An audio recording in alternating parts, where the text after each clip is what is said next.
Hey team, so it's that time of year where we've had lots of rain. The trails are getting a little bit mucky. Here in Taupo, not so much. But we still get tons of sediment building up on the bike.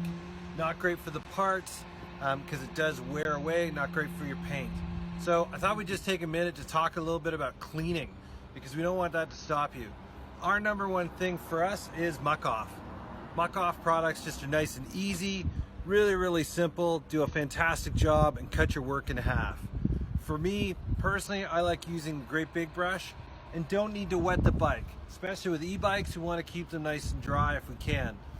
So using a great big brush, we take a really good look at this down tube, for instance. For me, if I just give it a quick dust off, already it's heaps better than when we got started. Okay, so for me, I'm going to take a brush, just get into all the little bits, and you can see how it just flakes off nice and simple. There's not a big need to power wash, which then gets rid of all the grease and all the good stuff that keeps our bikes running smooth. Just a nice quick brushing, just to help tidy it up, okay? For little nooks and crannies like that, using other smaller brushes like that work awesome because I can get right into those nasty bits with hardly any effort or time. So nice and simple.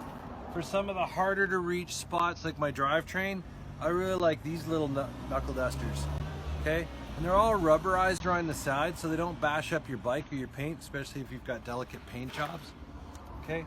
So these little jobbies just get into the little corners, keep the bike looking better than new. Don't really need it but the softer bristles definitely work better on the frame. But for the little jobs, those are awesome.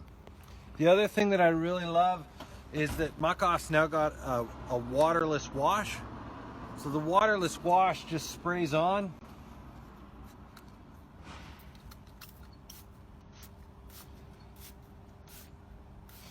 It smells like bubblegum. Bubblegum. Sprays on, give it a little bit of a buff. You can either use a nice clean cloth. Personally, I like sponges. I think sponges work really good. But even just with the brush on there, it just gives the bike a really nice shine finish when you polish it up, okay? But take the time. It doesn't take long if you've got tools that make your life easier. So come on into Top Gear Cycles to get your Muck Off.